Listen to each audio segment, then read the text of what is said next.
कहानी की शुरुआत में हम चार दोस्तों को देखते हैं जिसका नाम एस, फाफ, एली और डिवोन होता है। वो अपना वीकेंड एंजॉय करने के लिए कहीं पर जा रहे होते हैं।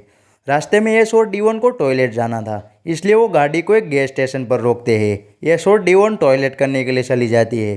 फाफ और एली बात कर रहे होते हैं, तभी उसकी गाड़ी के ऊपर कुछ गिरता है।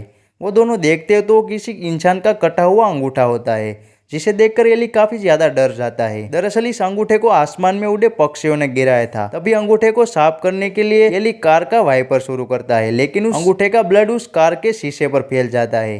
तभी वहां पर एस और डिवोन आ जाती है। फाफ उन दोनों को बातों में बिजी रखता है और एली उस ब्लड को साफ कर देता है। अब ये चारों अपनी गाड़ी को वहीं पर छोड़कर आगे जाते हैं। वहीं पर पास में एक तालाब होता है, वहीं पर वो रात रुकने वाले थे। अब ये चारों पैदल चलते हैं। तभी वहां पर एक बोर्ड होता है जिसमें लिखा था कि इसके आगे जाना मना है, लेकिन इन बोर्ड को नजरअंदाज करते हुए चारों आगे निकल जाते हैं। वह एक खेत में पहुंचते हैं। डिवोन देखती है यहाँ पर मोबाइल में नेटवर्क भी नहीं आ रहा था। आगे जाने पर उसे एक कौवा उंगली खाते हुए दिखाई देता है, जिसे देखकर वो काफी ज्यादा डर जाती है। लेकिन फाफ उसे बताता है कि वह तो सिर्फ एक कीड़े को खा रहा था। इस वक्त खेत में हमें एक आदमी को भागते हुए दिखाया जाता है, जिसे एक नकाब पहन रखा था। वह अपना नकाब उतार कर इनसे मदद मांगता है। तभी वहां पर एक फार्मर आ जाता है और वह रस्सी से खींचकर उसे गिरा देता है और अपनी कुल्हाड़ी से उसे काट कर मार देता है। अब यहाँ पर वो चारों चलकर काफी थक गए थे, इसलिए वो सब वहीं पर रुक जाते हैं।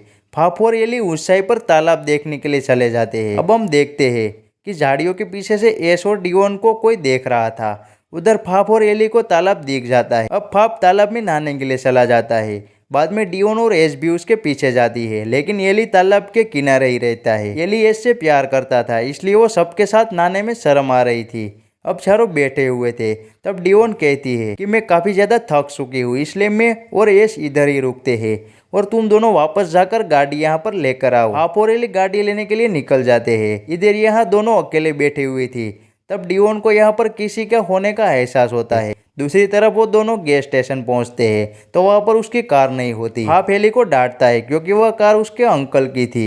वह उसे उधार मांगकर इस ट्रिप के लिए लाया था। दूसरी तरफ उन दोनों को वहां पर किसी की आहट सुनाई देती है, इसलिए वो यहाँ से डरकर भागती है और उन दोनों के पास आ जाती है। वह दोनों बताते हैं कि हमारी कार चोरी हो गई है। वह सब परेशान हो जाते हैं क्योंकि अब शाम होने वाली थी और वह सब भूखे थे क्योंकि उन सब का खाना उस कार में था। अब ये चारों बात कर रहे होते हैं, तभी वहां पर उसे वो फार्मर दिखता है। वह सब हेल्प के लिए उसके पास जाने लगते हैं, लेकिन वो फार्मर वहां से चला जाता है। अब ये चारों उसे ढूंढने के लिए उस फार्म के अंदर जाते हैं।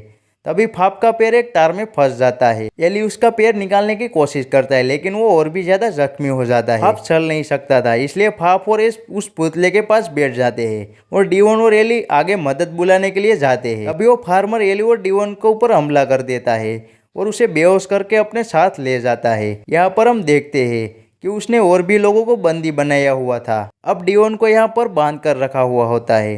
तभी उसे होश आ जाता है और वह चिल्लाने लगती है। परेशान होकर वह उसका मुंह सील देता है और वहां से दूसरी लेडी को लेकर चला जाता है। अब वो फार्मर एली को भी यहाँ पर लेकर आ जाता है। तभी डिवोन जोर जोर से चिल्लाने लगती है। तभी वो उसे एक इंजेक्शन देकर बेहोश कर देता है। उसके बाद वह एक मास्क को डिवोन को पहनाकर यहाँ से चला जाता है। दूसरी ओर एस को फाफ कोई जवाब नहीं देता, इसलिए वो परेशान हो जाती है। तभी उसके पीछे से कोई आदमी उसे पकड़ लेता है और उसे बताता है कि तुम लोगों ने यहाँ पर आकर बहुत बड़ी गलती कर दी है। अब वो आदमी एस को अपने साथ ले जाता है और वो दोनों उसके घर में चले जाते हैं और वो आदमी बताता है कि यहाँ पर जितने भी पुतले हैं उन सब में जिंदा इंसानों की लाश है। अब वो आदमी बताता है कि ये सब मेरे डेड करते हैं। वह बताता है कि मेरी माँ के मरने के बाद उसे सदमा लगा है, इसलिए वो यहाँ पर आने वाले सभी लोगों के साथ ऐसा ही करते हैं। तभी वहाँ पर दरवाजे पर कोई आ जाता है और वो उसका डेड होता है और वो अपने साथ फाफ को लाया हुआ था। वो दोनों उसको बांध देते हैं और वो फार्मर एली को एक क्रॉस लकड़ी में बांधकर उसके हाथ में खीले ठोक देता है। यह सब वहाँ छुपी एस देखती है और वो बाहर निकलकर उसे रोकती है। तभी वो किसान उसे पीट पीट कर बेहोश कर देता है। अब जब एस को होश आता है तो वो अपने आप को बंधी हुई पाती है। तभी वहाँ पर उसे किसान का बेटा आ जाता है। वह उसको छोड़कर एक टॉर्च देता है और यहाँ से भागने को कहता है। तभी वहां पर उसका बाप आ जाता है। वह आदमी उसके बाप के ऊपर चाकू तान देता है और वो एस को वहां से भगा देता है। उसके बाद वो अपने बाप से माफी मांगता है, लेकिन उसका बाप उसे उसी चाकू से मार देता है। उसके बाद एस खेतों में भाग रही होती है, लेकिन अभी तक उसे यहाँ से बाहर निकलने का रास्ता नहीं मिलता। तभी वहां पर उसे एक पुतला दिखाई देता है। वह उस पुतले को एली समझकर उसके पास जाता है, लेकिन वह किसान निकलता है। एस भागने लगती है, लेकिन आगे जाकर वो गिर जाती है। तभी वो किसान आकर उसके साथ जबरदस्ती करने लगता है। एस उसे चाकू मारकर वहां से भागने लगती है। तभी वहां पर किसी के रोने की आवाज आती है। एस देखती है तो वो फाप होता है। वहां पर उसका पुतला बनाया हुआ था। एस उसे छुड़ाने की कोशिश करती है, लेकिन वहां पर वो फार मारा जाता है और एस को घसीट कर ले जाता है। अब हम देखते हैं कि स्टार्ट में हमें जो पुतला दिखाया था वो एस का होता है और इसी के साथ इस मूवी का एंड हो जाता है।